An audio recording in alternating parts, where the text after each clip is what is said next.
Muy buena tarde, compañeros. Vamos a dar inicio en esta ocasión a nuestra cápsula jurídica del día de hoy. Sean todos bienvenidos. Y nada más que me den la señal. Perfecto.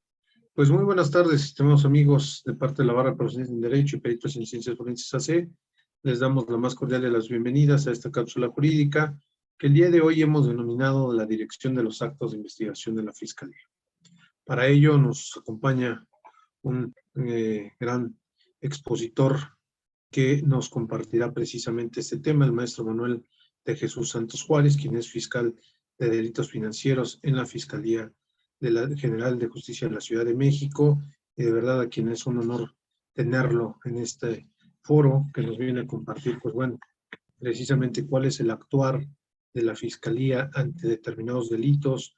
Se tiene que partir lógicamente de algo cuando llega la noticia criminal y se tiene que ir direccionando con los actos de investigación que en base a la experiencia que tiene el fiscal y que lógicamente va a ir direccionando esta situación. Pero bueno, vamos a escuchar a nuestro invitado el día de hoy, maestro Manuel de Jesús. Buena tarde, mi estimado amigo, bienvenido y buena tarde. Hola, doctor. Gracias, buenas tardes. Buenas tardes a todas y a todos. Y pues antes que nada agradezco la invitación al doctor Aboites por una vez más contemplarme para dar una pequeña charla. Hace tiempo ya no te veía, querido doctor, pero bueno, qué bueno que ahora se ha dado la oportunidad. Sí, no, al contrario, siempre está abierto el espacio, es tu casa, y de verdad, pues el sumarte, como muchos otros compañeros, para compartir conocimiento y sobre todo experiencias del lado de la Fiscalía, creo que es muy interesante. Pues adelante, Manuel, te escuchamos. Muchas gracias. Ahí veo saludos desde Jalisco. Saludos, licenciado Genaro. Pues bien, el tema que vamos a abordar el día de hoy, la dirección de los actos de investigación. Y yo quise hacer ahí énfasis en la dirección de la Fiscalía, pero aclarando, no para platicar de mi intervención como servidor público, sino de cómo suceden las cosas. ¿Qué es lo que tenemos que hacer los servidores públicos, sobre todo los fiscales, y que también pueden hacer las asesorías jurídicas y las defensas? Pero bien, la dirección de los actos de investigación de la Fiscalía. Aquí este título, pues, me invita a reflexionar con relación a los 3 estadios procesales que contempla el Código Nacional, como bien sabemos, ¿no? En un primer momento, pues, el hablar de una investigación, de una etapa intermedia y de una etapa de juicio. Nosotros tenemos que observar la dirección de estos actos de investigación para obtener datos de prueba y en su momento ofrecer los medios de prueba y en su momento desahogar las pruebas correspondientes que son necesarios. Por ello es que de manera sencilla y generalizada, los actos de investigación tienen que tener los siguientes rubros que enseguida voy a estar abordando cada uno de ellos, ¿no?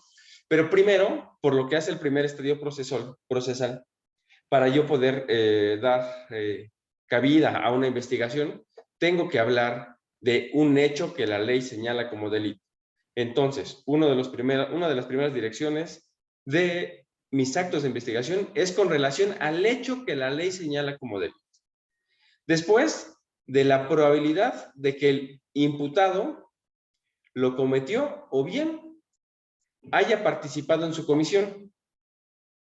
Después de la reparación del daño. Después de la pena.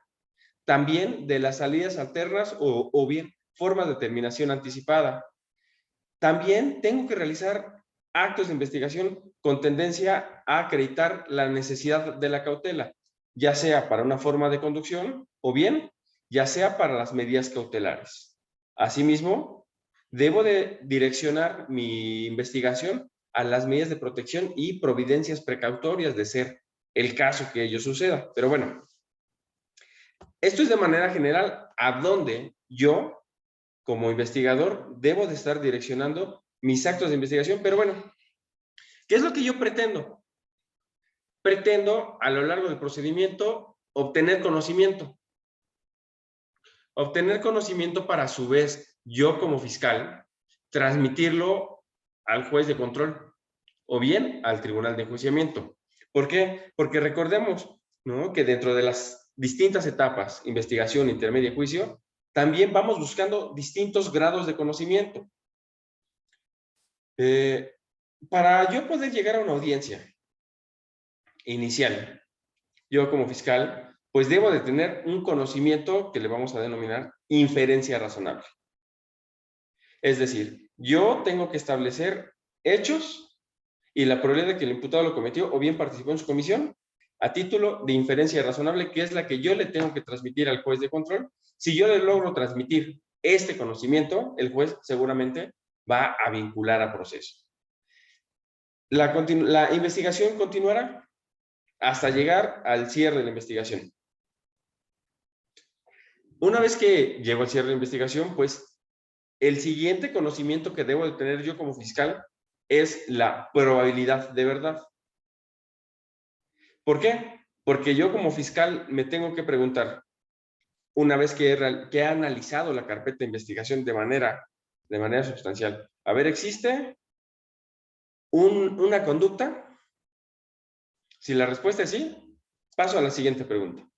¿Existe una conducta que es típica? Si la respuesta es sí, paso a la siguiente pregunta. ¿Existe una conducta típica que además es antijurídica? Si la respuesta es sí, paso a la siguiente pregunta. Si esta conducta típica y antijurídica es culpable, y si la respuesta es sí, paso a la siguiente pregunta. ¿Existirá responsabilidad? Si la respuesta es sí, aquí yo ya tengo esta probabilidad de verdad y por lo tanto yo como agente del Ministerio Público me veré en la obligación de presentar mi escrito de acusación.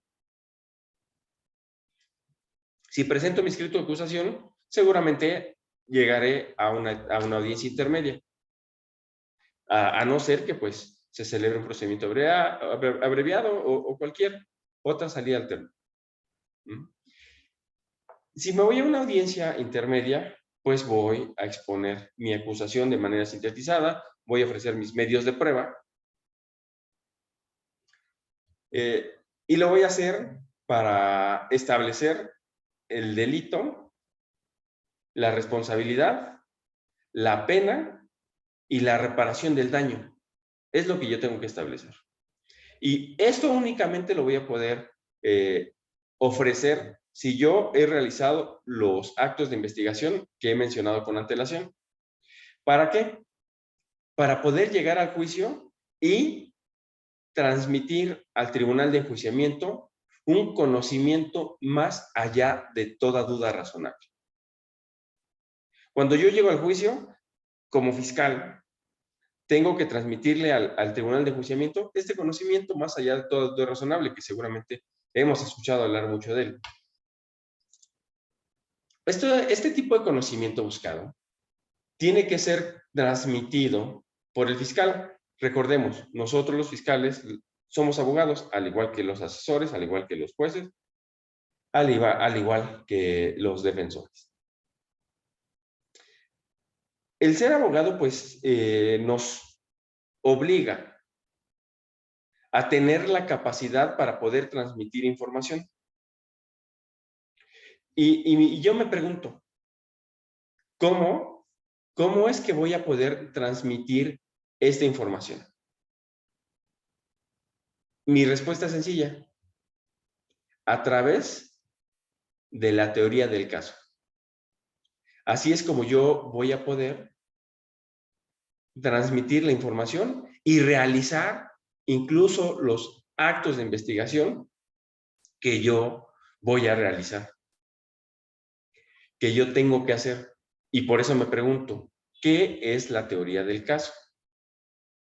La teoría del caso, en palabras de Manuel, no es otra cosa más que el conocimiento y pongo entre comillas el conocimiento que las partes, ya sea fiscalía, asesoría jurídica y defensa, pretenden establecer a lo largo del procedimiento apoyados jurídicamente y con sustento probatorio. Esto es la teoría del caso. Y de esta pequeña definición que acabo de charlar, se pueden establecer 3 tipos de elementos de teoría del caso: fáctico, jurídico y probatorio. Son los 3 tipos de elementos de la teoría del caso que yo tengo que estar integrando. Me hago una serie de preguntas con relación a esta teoría del caso. ¿Qué es? Ya lo hemos mencionado, ¿no? ¿Qué es la teoría del caso? Pero ¿para qué sirve la teoría del caso? Bueno, sirve para infinidad de cuestiones. Sirve para dirigir tu investigación. Sirve para poder establecer incluso estrategias de defensa. Sirve para establecer estrategias para un asesor jurídico. Sirve para una infinidad de cuestiones.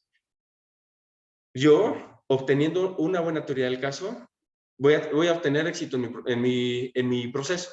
Lo voy a obtener. Y de ahí me surge otra pregunta. ¿Cuándo voy a crear la teoría del caso? Yo como fiscal. Yo creo la teoría del caso, bueno, comienzo a crear mi teoría del caso en el momento en el que yo tengo conocimiento de un hecho que la ley señala como delito. Es decir, cuando alguien presenta una denuncia o presenta una querella, es cuando ya tengo que empezar a establecer yo mi teoría del caso. Salvo que esos hechos que me estén poniendo en conocimiento realmente no constituyan algún delito y pues tenga que abstenerme de investigar. Solo en ese supuesto. Pero bien, ahora, ¿cómo creamos la teoría del caso? ¿Cómo se crea la teoría del caso? Bueno, la teoría del caso va a ser creada a través de la investigación, que nosotros como fiscales, que nosotros como defensores, que nosotros como asesores estemos realizando. ¿Por qué? Porque al estar creando una teoría del caso, necesariamente me obliga a realizar una investigación. Por eso, la dirección de los actos de investigación. Me está obligando a yo como fiscal, yo como defensor, yo como asesor, estar realizando estos actos de investigación. Ahora, ¿en dónde se crea la teoría del caso? En la praxis, ¿en dónde yo estaré creando mi teoría del caso? ¿En dónde la elaboro?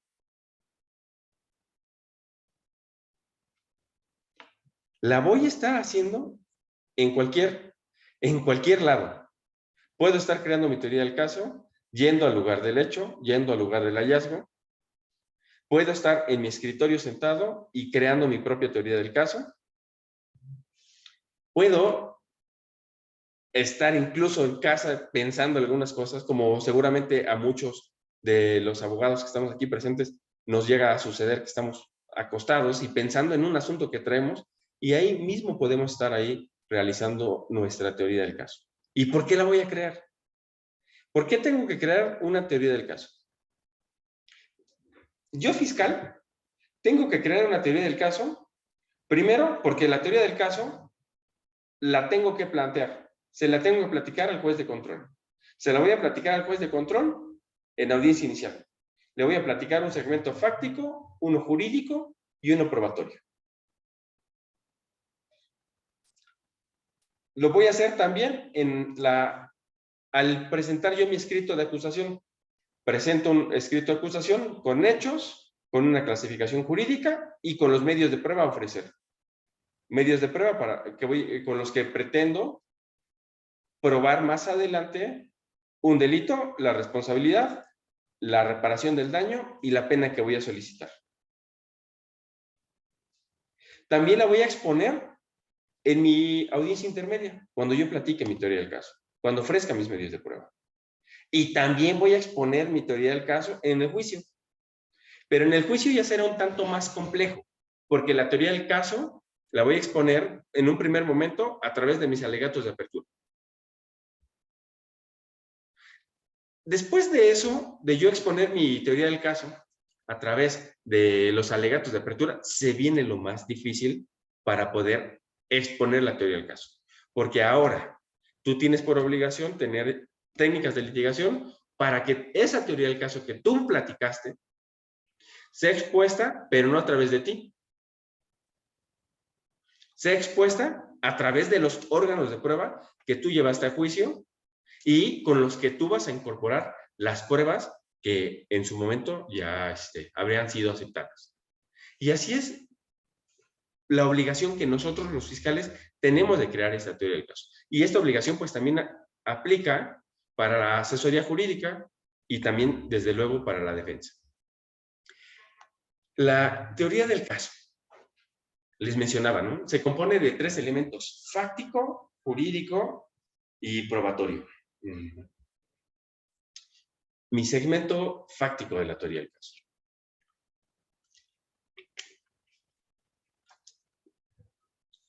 Es el hecho que voy a platicar. Es la verdad que voy a platicar. Es eso. ¿Y cómo se va a integrar un segmento fáctico en la teoría del caso? Se va a crear a través de proposiciones fácticas. Así es como yo voy a estar estableciendo mi segmento fáctico. ¿Y qué es una proposición fáctica? Es una aseveración de hecho. ¿Y qué debo de preguntarme para poder establecer un buen segmento fáctico? ¿Qué? ¿Cómo? ¿Cuándo? ¿Dónde? Seguramente todos hemos escuchado este tipo de preguntas. Una ciencia auxiliar del derecho penal. Es lo que yo debo de responder para poder precisar las circunstancias de tiempo, modo y de lugar que yo como fiscal tengo la obligación de platicarle al imputado en el momento en el que le estoy formulando imputación y que esa formulación de imputación va a quedar fijada en un auto de vinculación a proceso y que si se vincula a proceso se va a tener que acusar por estos hechos. Si se acusa por estos hechos van a quedar plasmados en el auto de apertura a juicio oral. Si están en el auto de apertura a juicio oral, son los que se van a ventilar en el juicio. Veamos la importancia de este segmento fáctico, de esta verdad que pretendo. Pero para yo poder hacer un buen segmento fáctico, debo de poder establecer mis proposiciones fácticas y de tenerlas muy claras. Recordemos, cada proposición fáctica debe de tener un sustento probatorio o varios, ¿no? Los que yo pueda obtener. Pero el hecho que yo estoy platicando tiene que ir de la mano con el segmento jurídico. Y en el caso de la Fiscalía, tenemos por obligación realizar una clasificación jurídica. Esta obligación nos la impone el propio Código Nacional 141. Es quien nos da esta obligación de poder establecer esta clasificación jurídica, porque la voy a ir a platicar en los 3 estadios procesales. Este hecho tiene que ir de la mano con este segmento jurídico, pero de nada me serviría tener un buen segmento fáctico, un buen segmento jurídico, si no tengo un buen segmento probatorio. Por eso es que al estar platicando de teoría del caso, me gusta hacer una analogía con base en engranes. Un engrane pequeño, uno mediano y uno más grande. El engrane más grande sería el segmento probatorio. ¿Por qué? Porque en él va a soportar lo demás, el segmento fáctico y el segmento jurídico. Así es como va a estar siendo soportado. Yo me atrevo a decir que la teoría del caso es la columna vertebral del sistema de corte acusatorio. Y dentro de esta columna vertebral tenemos ahí como una médula a la teoría del delito. Sin ello no vamos a poder establecer nada. Pero retomo este segmento fáctico. Establecer circunstancias de tiempo, de modo y de lugar. Observando en todo momento el segmento jurídico. Si estamos hablando de tipos penales complementados, el segmento fáctico tiene que platicar un tipo penal complementado. Si estoy hablando, en el caso de la defensa, de tal vez de una excluyente responsabilidad o tal vez de una exclusión del delito, como lo es la legítima defensa, el segmento fáctico que platique la defensa tiene que ir de la mano con esta cuestión jurídica. ¿Por qué? Porque se tiene que establecer ahí la legítima defensa. Con cada uno de los elementos es como lo tendrían que platicar. ¿Y cómo lo van a saber? ¿Cómo lo van a hacer? A través de los actos de investigación que realicen. ¿Vale? ¿Para qué también me sirve un segmento fáctico? Me sirve mucho para tener muy claro cada proposición fáctica. Y si yo tengo claras mis proposiciones fácticas, será más fácil que yo en la etapa intermedia, concretamente en la audiencia intermedia, pueda arribar a acuerdos probatorios. Y recordemos, ¿no?, que para poder arribar a un acuerdo probatorio tengo que hacer una aseveración de un hecho y tiene que tener un sustento probatorio. Se me viene a la mente el ejemplo, ¿no? De que se tenga por probado y no controvertido que Juan Pérez falleció a consecuencia de las lesiones ocasionadas por un proyectil de arma de fuego y que atravesaron el corazón. Hay una proposición fáctica, una proposición fáctica. Pero al juez de control también le tengo que decir, ¿por qué digo esto? Ok, le diría, lo cual encuentra sustento probatorio con el protocolo de necropsia practicado por Juanito Pérez en fecha tal, X, etcétera. Para esto también me sirve este segmento fáctico, para que me quede muy, muy claro todas mis proposiciones y con esto llegar a un juicio y ser más ágil. Para esto me sirve. Pero bueno. Por cuanto hace el segmento jurídico de la Fiscalía, este 141 que yo les platico, tiene por obligación. ¿Me ibas a decir algo otro? ¿No? Este 141 del Código Nacional me impone establecer el tipo penal, establecer el grado de ejecución, establecer la intervención del sujeto activo, establecer la naturaleza de la conducta y, de ser el caso, establecer el concurso delictual que pudiera llegar a existir. Insisto, esto va de la mano con el segmento fáctico. El tipo penal, homicidio, por ejemplo. Si este homicidio, además es calificado, bueno, la calificativa, el grado de ejecución, si se consumó, instantáneo, permanente, continuado. Si no fue consumado o solo fue tentado, el tipo de tentativa, etc. ¿No? Además, la intervención del sujeto activo, también, insisto, al estar hablando de un segmento jurídico, una clasificación jurídica, yo debo de tener en mente, debo estarme representando el hecho. Intervención del sujeto activo. Ok, si fue autor material, si fue coautor, si fue autor mediator, si fue instigador, etc. Esto yo lo tengo que tener bastante presente. La naturaleza de la conducta. Si la conducta fue de acción o fue de omisión. Si la conducta fue de acción, si fue dolosa, fue culposa.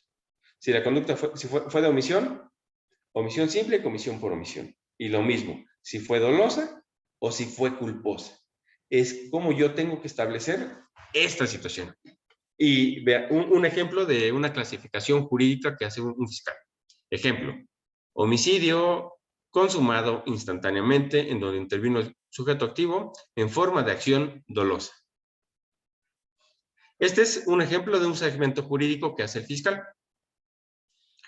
Homicidio consumado instantáneamente en donde intervino el autor material en forma de acción dolosa. ¿A qué voy con esto? Este pequeño título es el hecho que se va a narrar. Homicidio. Consumado. Ok. Yo tengo que establecer cuándo se cesó de la vida esta persona. ¿Por qué se consumó? ¿Cómo se consumó? En donde intervino el autor material. ¿Cómo intervino? ¿Qué fue lo que hizo? Antes, durante y después. ¿No? La naturaleza de la conducta. Si fue de acción. ¿Por qué fue dolosa? Yo tengo que establecer todo esto. O sea, esta teoría del caso, les digo, nos va a dar para poder dirigir estos actos de investigación. Podemos observar segmento fáctico, segmento jurídico. Cómo, al estar yo hablando de un tipo penal, vamos a dirigir los actos de investigación. Un grado de ejecución, voy a dirigir mis actos de investigación. La intervención del sujeto activo, lo mismo. La naturaleza de la conducta, lo mismo, ¿no? ¿Y cómo lo voy a hacer? A través de este segmento probatorio.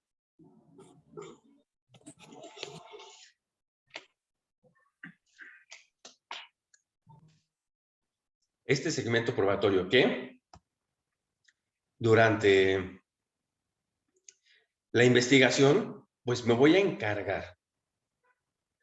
Yo, fiscal, yo, asesor, yo, defensor, de obtener. ¿Qué tengo que obtener? Datos de prueba. ¿Cómo los voy a obtener? A través de mis actos de investigación. Cuando obtengo estos datos de prueba, en la etapa intermedia, ¿qué voy a hacer con ellos? Los voy a depurar y les voy a ofrecer. ¿Cómo los voy a ofrecer? En la audiencia intermedia. Bueno, previo, pues evidentemente hay el escrito de acusación, la acusación coadyuvante, esta contestación de la acusación. Llegando ahí en la audiencia intermedia, hago este ofrecimiento. Evidentemente, tomando como base ahí las causales de exclusión para que no vaya a operar alguna de ellas, de esta exclusión probatoria, que no opere ninguna de ellas y tú vas a poder ofrecer libremente lo que tú consideres pertinente. En el juicio, ¿qué voy a hacer con este segmento probatorio? Voy a desahogar los medios de prueba que yo ya había ofrecido con anterioridad. Es como lo voy a hacer. Pero en juicio es un tanto más complejo, tomando como base ahí la experiencia. ¿Por qué? Porque lo que tú vas a hacer es dirigir a órganos de prueba. Y cuando llegas a un juicio, no puedes llegar y traer a tu órgano de prueba y decirle, órale, párate ahí, te voy a hacer unas preguntas, el tribunal de enjuiciamiento ahí va a estar y la defensa te va a hacer otra serie de preguntas. Ah, pero ¿qué crees? También en la parte de atrás va a haber un público. No puedes hacer eso. Porque seguramente no te va a ir bien en el juicio. ¿Qué tengo que hacer antes de llegar al juicio? Preparar a mis órganos de prueba. Y preparar no es lo mismo que aleccionar a los órganos de prueba. Ahí recuerdo mucho, ¿no? En el sistema tradicional, cuando me tocaba llevar ahí audiencias ahí en reclusorio oriente, sobre todo en el oriente, se apercibía de manera clara cómo algunas personas profesionistas aleccionaban a las personas que llevaban. En el sistema de corte acusatorio ya no puede ser así. En el tradicional, pues algunas veces no estaba el juez, pero en el de corte acusatorio siempre va a estar el juez. Siempre, siempre iba a estar el tribunal de enjuiciamiento. Si tú aleccionaste a un órgano de prueba, no dudes que tu contraparte lo va a hacer ver al tribunal de enjuiciamiento. Y lo va a hacer ver a través del interrogatorio que le formule a tu órgano de prueba. Entonces, les digo, para esto sirve ahí este segmento probatorio. Así lo divido ahí en tres, ¿no? Investigación, obtengo. Intermedia, depuro y ofrezco. Juicio, desahogo. Con esto ya tengo mi teoría del caso. Pero bien, ahora, ¿qué es un acto de investigación? Vengo, hable y hable y hable de los actos de investigación, pero ¿qué es un acto de investigación?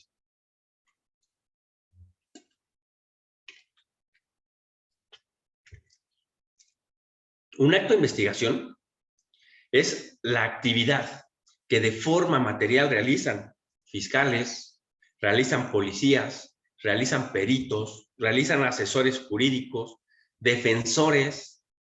Ello a efecto de identificar, de observar, de recaudar, de analizar y obtener información sobre un hecho que la ley señala como delito y de la posibilidad que el imputado lo cometió o bien no lo cometió. Ello con un fin, con el fin de obtener la verdad histórica.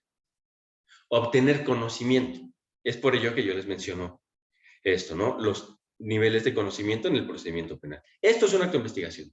No solo lo hacen los fiscales, sino que también lo hacen las policías, peritos, asesores jurídicos y defensores. ¿Vale? Porque debemos de tomar en consideración que estos actos de investigación, van a estar realizados pues, en la etapa de investigación. Y la etapa de investigación, dice el 203 del Código Nacional, tiene un objeto. ¿Cuál es el objeto de la etapa de investigación? Reunir indicios necesarios para el esclarecimiento de los hechos. En su caso, obtener los datos de prueba para sustentar el ejercicio de la acción penal, la acusación contra el imputado y la reparación del daño. Entonces, en un primer momento el objeto de la investigación es reunir indicios. Indicios, inferencia. Obtener información que permitan inferir. Recordemos ahí nuestras clases de lógica simbólica. Premisa mayor, premisa menor y conclusión. Silogismo jurídico. Inferir. Yo tengo que establecer el conocimiento.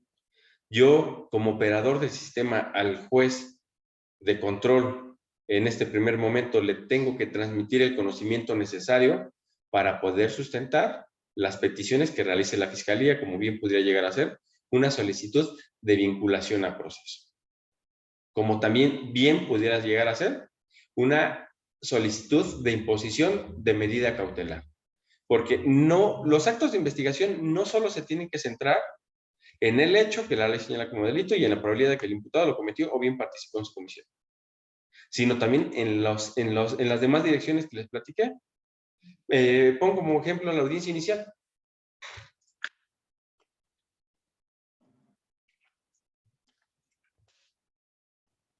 En la audiencia inicial, ok, una vez, bueno, puede ser que incluso antes de que se vincule el proceso, la Fiscalía solicite una medida cautelar. Y cuando yo le estoy solicitando una medida cautelar o la imposición de ella al juez de control, pues también tengo que poder establecer con datos de prueba el por qué quiero esa medida cautelar. Más allá de querer, ¿por qué es necesaria esa medida cautelar que estoy pretendiendo se imponga? Se me viene a la mente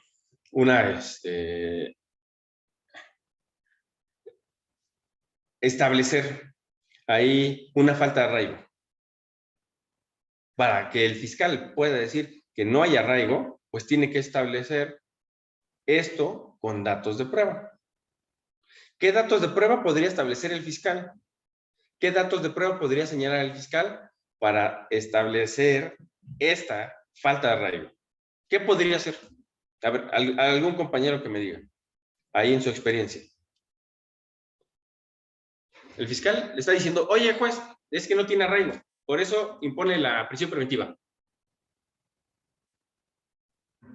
El juez va a decir, sí, pero ¿por qué? ¿Por qué dices eso? ¿Por qué dices que no hay arraigo? ¿Qué podría hacer?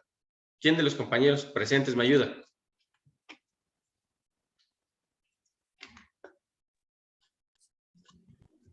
Adelante, compañeros. Porque tuviera varios domicilios, por decirlo así. Muy bien. Porque tuviera varios domicilios. Entonces, ¿qué acto de investigación realizó el Ministerio Público? ¿Qué pudo sustentar con un dato de prueba? Giró oficio a Policía de Investigación para que se evocara a la búsqueda de los domicilios del imputado. Y eso, con ese oficio, el Policía de Investigación, ¿qué realizó? Su investigación y ¿qué le dio al MP? Los mismos datos que le dieron en el oficio, ¿no? Le dio un informe de Policía de Investigación. Este informe podrá ser utilizado ya como dato de prueba. pero a través de algo que hizo el fiscal. Le pidió una investigación. Pero no solo es eso, sino que también puede ser que diga el fiscal, oye, es que el imputado es un peligro para testigos y además para la víctima. ¿Pero por qué dices eso, fiscal? Ok, tienes que tener un sustento probatorio. Tienes que decirle al juez por qué lo haces. Ah, bueno, porque mire, se inició una carpeta de investigación por el delito de amenazas, o bien porque se inició una carpeta de investigación por el delito de lesiones en contra del testigo, etcétera. Todo esto va direccionado ahí por la fiscalía para poder hacer estos actos de investigación y que nos arroje los datos de prueba que nosotros estamos buscando. Insisto, por el objeto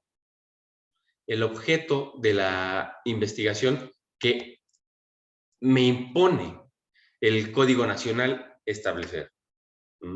Reunir indicios para el esclarecimiento de los hechos. Es lo que tengo que hacer. Ahora, todos los actos de investigación que haga fiscal, asesor jurídico y defensa tienen que tener registro. Los que haga la defensa no tiene por obligación llevármelos y que se exhiban en la carpeta de investigación. No es su obligación. Pero sí dejar registro de ellos. ¿Y en dónde? Es en donde yo voy a encontrar algunas formalidades que debe de tener cada registro de acto de investigación. 217 del Código Nacional. A pesar de que este numeral 217 impone solo esta obligación a policías y a ministerios públicos, también las asesorías jurídicas y las defensas tienen que hacerlo. En la praxis me ha tocado excluir, bueno, que le excluyan medios de prueba a defensas por la falta de esos registros. Pensemos en el ejemplo de que, sí, ofrezco el medio de prueba consistente en el testimonio de Juanito Pérez. Sí, güey, ¿y dónde está tu registro? ¿Dónde está la entrevista? No lo tengo. La exclusión por carecer de las formalidades. 137, si mal no recuerdo, fracción tercera o cuarta. Se me escapa el número, pero ahí es en donde debo establecer. Pero ¿cuáles son los... ¿qué es lo que tiene que contener cada registro de acto de investigación? Por lo menos debe de contener la fecha.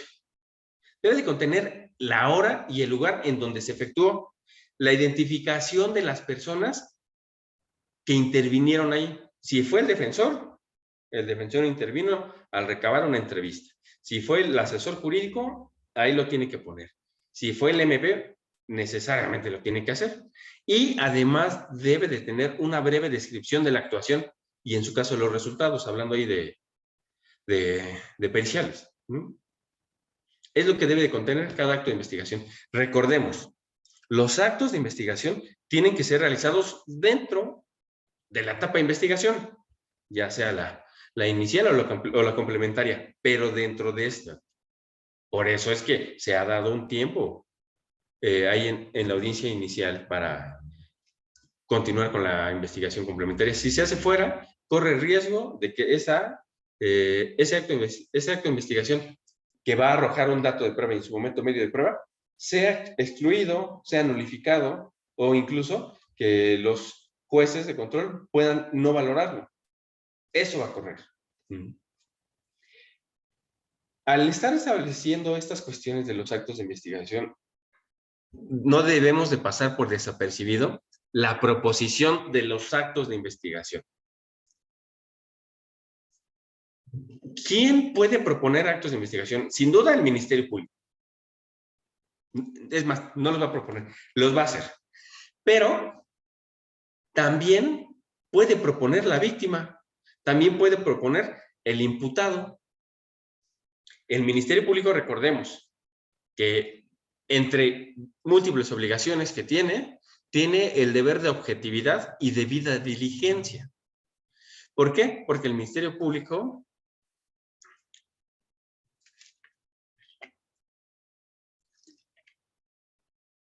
Es un servidor público, se tiene que estar rigiendo por todos los principios que nos rigen. El Ministerio Público tiene que ordenar que se lleven a cabo los que sean conducentes. Y bueno, aquí va a haber algún tipo de cuestiones, ¿no? ¿Cuáles son conducentes? ¿Cuáles son los actos de investigación que son conducentes? Desde mi óptica, la conducencia me la podrá decir la teoría del caso. Si yo estoy investigando un homicidio por arma de fuego y me pregunto, recabar un dictamen en materia de balística de un objeto que al parecer un proyectil que fue encontrado cerca del cuerpo, ¿sería pertinente? ¿Sería conducente? Desde luego sí, por la teoría del caso que ya estoy planteando. Si ustedes tienen muy clara una teoría del caso, ahí les va a dar la conducencia de los actos que vayamos a hacer.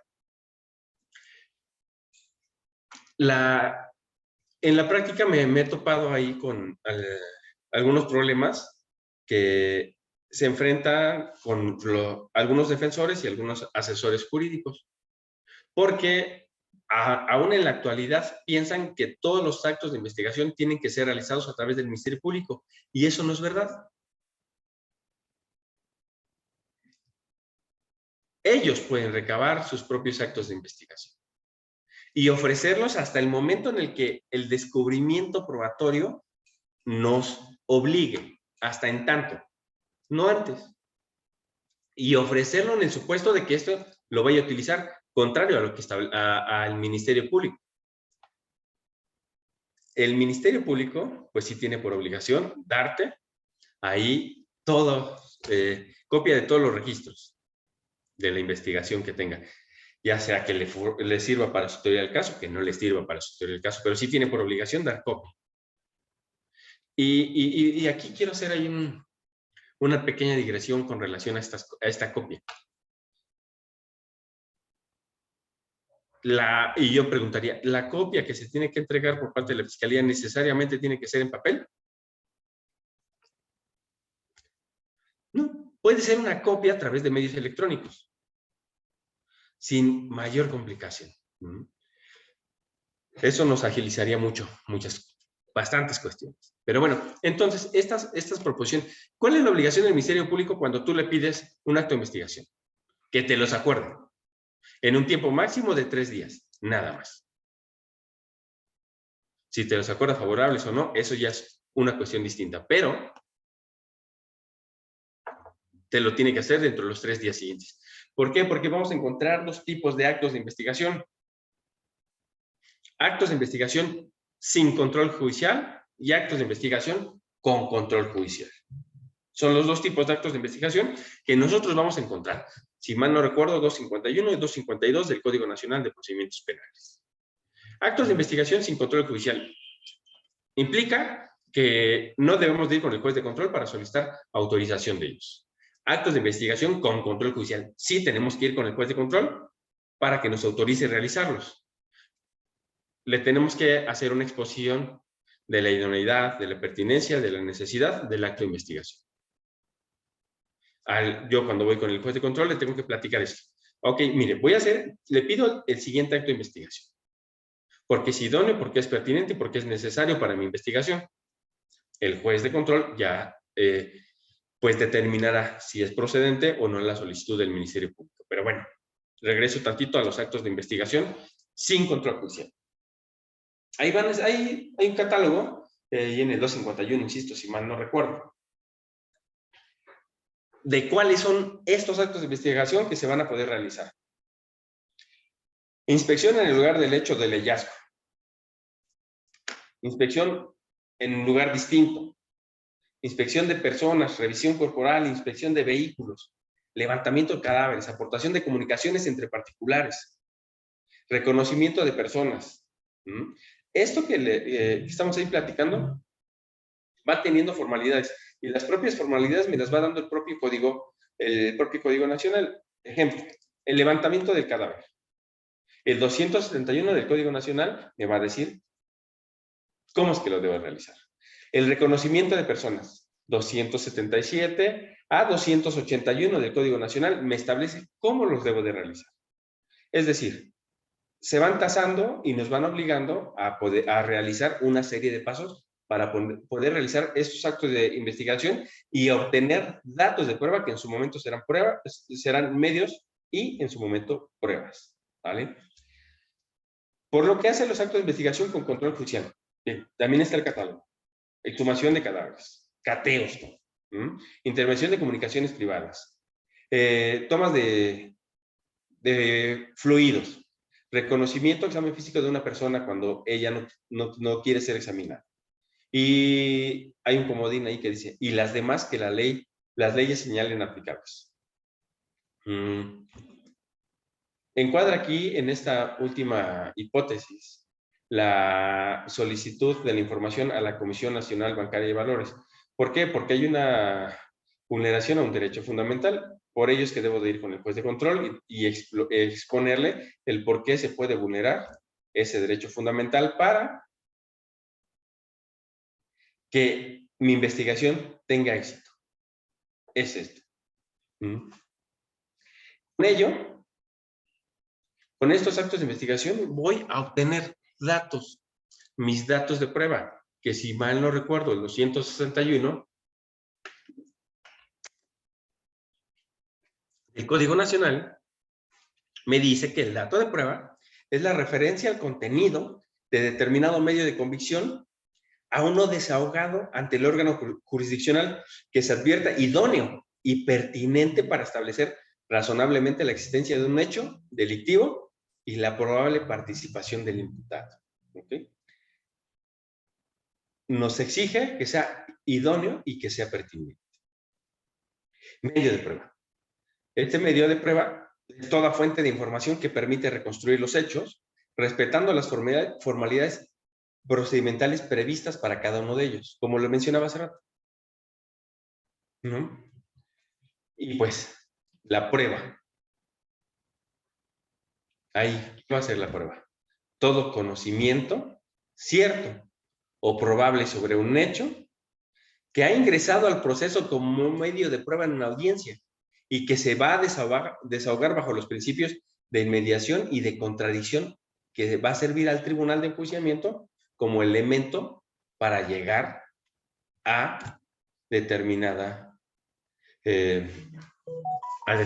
fallo. ¿Vale? Es esto.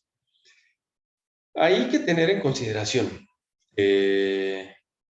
cuando estoy haciendo mis actos de investigación, pues tienen que ir en función a la obtención de datos de prueba para que en su momento sean medios de prueba y en su momento sean pruebas. Pero desde siempre debo de tener en consideración las reglas de admisibilidad probatoria. ¿Cuáles? Que sean obtenidos oportunamente, que sean obtenidos de manera pertinente, que haya legitimidad, que haya conducencia, que haya necesidad, que haya utilidad, que haya legalidad y que haya validez. De esta forma no voy a tener ningún problema para cuando llegue a la etapa intermedia me excluyan mis medios que voy a ofrecer o que se vaya a plantear algún tipo de nulidad. Y veamos cómo va a haber una transición de los actos de investigación para obtener datos de prueba, en su momento medios de prueba y pruebas. Si yo lo hago de esta forma, ¿qué va a suceder? Voy a garantizar que no voy a obtener una prueba ilícita, por ejemplo, por ser de aquellas que se han cometido con violaciones a derechos fundamentales, como es el caso de que el fiscal haya solicitado de manera directa la información a la Comisión Nacional Bancaria de Valores de cuentas de un imputado y que con esas cuentas se haya emitido un dictamen en materia de contabilidad. Ahí, ese dictamen seguramente va a ser excluido, o seguramente va a ser nulificado, o seguramente no va a ser valorado. ¿Para qué también me sirve tomar en cuenta estas reglas de admisibilidad? Para evitar ilegalidad en las pruebas. Es decir, que obtenga pruebas con violaciones al procedimiento, ¿vale?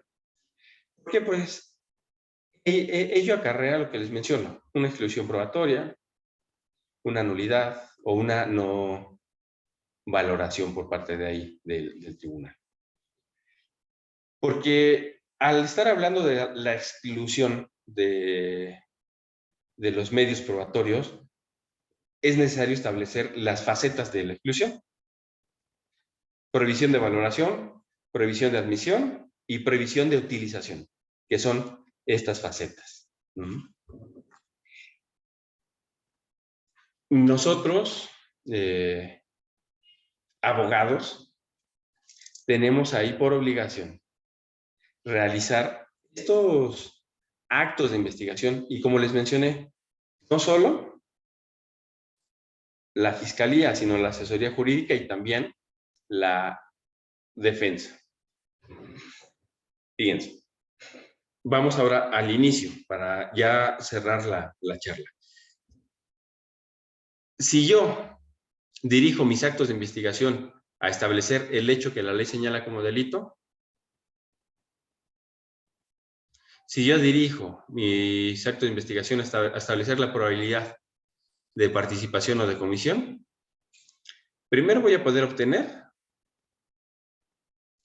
sustento probatorio para establecer un delito, es decir, para llegar hasta el juicio y poder señalar al tribunal de enjuiciamiento por qué hay un delito. Pero no solo eso, sino para poder establecer la responsabilidad. Esto, al yo dirigir como ejemplo estos dos actos de investigación a estos lugares, voy a llegar a la etapa de investigación y yo le voy a poder pedir válidamente al juez de control que se vincule a proceso a una persona porque se cometió el hecho que la ley señala como delito y existe probabilidad de que el imputado lo cometió o bien participó en su comisión. Ello a través de los datos de prueba que yo obtuve con los actos de investigación. Voy a llegar a la etapa intermedia. Voy a presentar un escrito, bueno, para llegar presento mi escrito de acusación. Voy a llegar a la audiencia intermedia y voy a ofrecer mis medios de prueba para acreditar el hecho que le voy a atribuir al ya acusado. Y voy a llegar al juicio y en la audiencia de juicio con los órganos de prueba que me van a platicar las pruebas que yo ofrecí, voy a poder establecer el delito y la responsabilidad de la persona. Ahora pensemos en lo siguiente, en la dirección del acto de investigación para la reparación del daño. Me va a servir para cuantificar la investigación. En etapa intermedia me va a servir porque el fiscal como obligación tiene que realizar la petición de la reparación del daño. Y no solo es genérica, sino tengo que concretizarla. Y en el juicio, una vez que se ha llevado, hemos arribado a un fallo de condena, vamos a ir a la audiencia de individualización de las acciones y reparación del daño. Y ahí es en donde se va a desahogar la prueba que he ofrecido. Y bien, esto es la dirección de los actos de investigación. El tiempo fue bastante corto, pero traté de abordar ahí. Dice Marco Antonio Peña. Es cierto que en ocasiones el Ministerio Público entrega carpeta de investigación a la defensa momentos antes de la audiencia, lo que impide que la defensa pueda analizar adecuadamente información que contiene la carpeta de investigación. Sí, llega a suceder, pero recordemos que si te la va a dar antes, sobre todo tratándose de con detenidos cuando llega a suceder esto, ¿no? Por la premura, por el tiempo. Pero si hablamos de una investigación sin detenido, seguramente el Ministerio Público para la audiencia inicial sin detenido, ya te citó. Y ahí es cuando tiene por obligación entregarte copia de la carpeta de investigación. ¿Vale? Pues doctor, en tiempo récord hemos agotado ahí. Para servirme. No, pues todo un recorrido y un andamiaje jurídico por cada una de las etapas, mi estimado Manolo.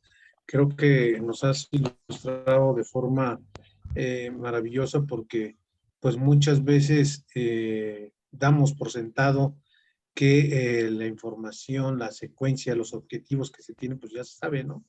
Pero creo que es lo como que lo mínimo que tenemos que tomar en cuenta para poder hacer un trabajo, una directriz de esos actos de investigación, hacia dónde vamos, qué queremos, qué vamos a acreditar, ¿no? Porque pues muchas veces vemos que no se hace investigación, y bien lo decías, no nada más por la fiscalía, por las carpetas dan 2, 3 meses de investigación complementaria, y está igual que el día que se dictó la auto de vinculación, ¿no? Ni la Sí, fiscalía, ni la asesoría, ni en la defensa hicieron nada, no hicimos nada. Y eso es lo preocupante. Claro, habría que ver el asunto muy en particular, a ver si el asunto daba para no hacer nada, ¿no? O efectivamente faltaban actos de investigación, ¿no? Para hacerlo. De repente vemos, por ejemplo, carpetas donde la fiscalía no realiza actos de investigación para medidas cautelares, ¿no? Porque se confía en que, bueno, pues es de prisión preventiva oficiosa, pues menos hago algo, mejor me aboco a fondo y a responsabilidad, a hecho razonable y ya. Pero de repente cuando viene una reclasificación jurídica y ya no es de prisión preventiva oficiosa, pues es cuando se las cobran y dicen, pero ¿qué crees que es justificada? ¿Y qué traes? No, pues no traigo nada, ¿no? Entonces, creo que tenemos que tener, como bien nos invitas a esta reflexión, de todo un poquito, pero sobre todo bien marcado el rumbo, hacia dónde vamos, porque si no sabemos y queremos, como se dice, llegar a pescar en ese momento, ya sea en juicio, con testigos prefabricados, queremos llegar a intermedia a sorprender o a inicial, creo que no estamos haciendo un buen trabajo como partes técnicas.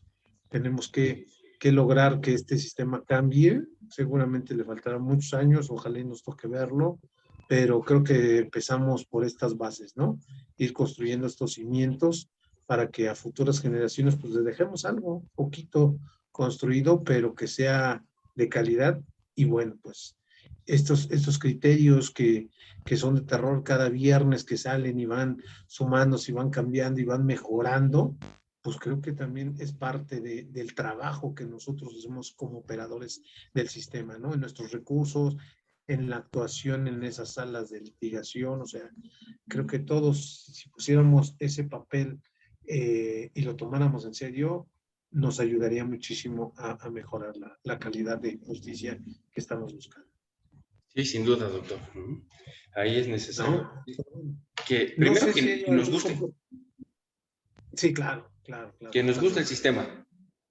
Yo estoy Es convencido, ¿eh? correcto. Yo estoy convencido que sí es un muy buen sistema, pero que sí se tiene que mejorar. Sí, nos falta todavía. Bueno, no sé si hay alguien aquí en plataforma que guste realizar alguna pregunta, algún cuestionamiento, alguna manifestación. Con todo gusto, compañeros, pueden abrir su micrófono y les pedimos que lo vuelvan a cerrar por cualquier cosa. Estamos atentos, compañeros.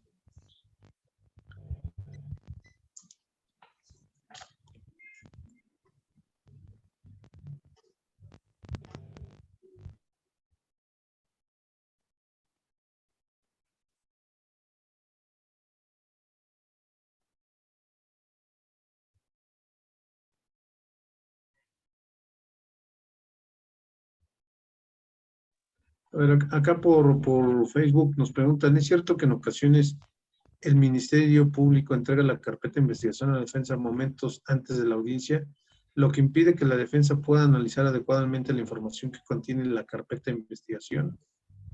Ahí, era ahí una pregunta que había respondido hace instantes.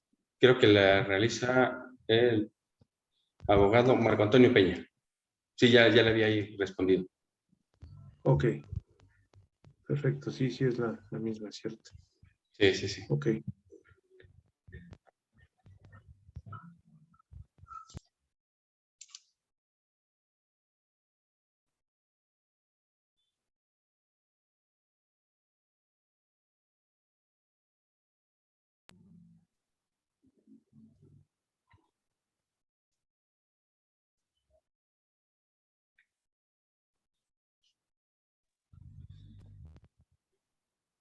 Nos preguntan, ¿qué hacer si el imputado no tiene trabajo para el pago económico en reparación de daño por lesiones culposas y dieron prórroga en la audiencia intermedia de 30 días? ¿Qué hacer si el imputado no tiene dinero No para tiene pagar la reparación? trabajo para el pago económico de la reparación del daño y son lesiones culposas. Ok, pero ahí ¿en qué supuesto? Estando yo como fiscal, pues continúo con el procedimiento hasta llegar al juicio. Yo ¿Cómo hacer? creo como familiar, porque dice, ¿qué hacer si el papá del imputado no tiene trabajo para el pago económico en reparación del daño de su hijo? Por lesiones culposas se dieron prórroga en la audiencia intermedia de 30 días. Digo, son lesiones culposas, pudiera incluso celebrarse un acuerdo de reparatorio, de pago de su Preparatorio. hijo, o Sí, un plan de suspensión, una suspensión condicional igual con parcialidades, no le veo mayor problema, ¿no? sí, no No es genera que, conflicto por estas salidas alternas que bien mencionas.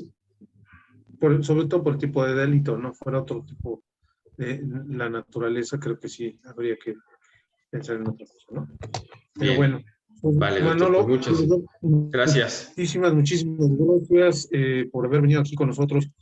Seguramente no nos olvidamos de ti para nada, al contrario, sabes que eres de casa y bueno, pues siempre es muy, muy grato escucharte estas reflexiones que nos traes y sobre todo, pues que entendamos esa necesidad de prepararnos para nuestras audiencias como operadores de este sistema, ¿no? Y bueno, como bien lo dices, hacer lo que nos gusta, hacerlo porque lo queremos hacer, no ir a jugar con los clientes, no ir a ver pues qué sale, ¿no? No. Hay que tener un poquito más de ética.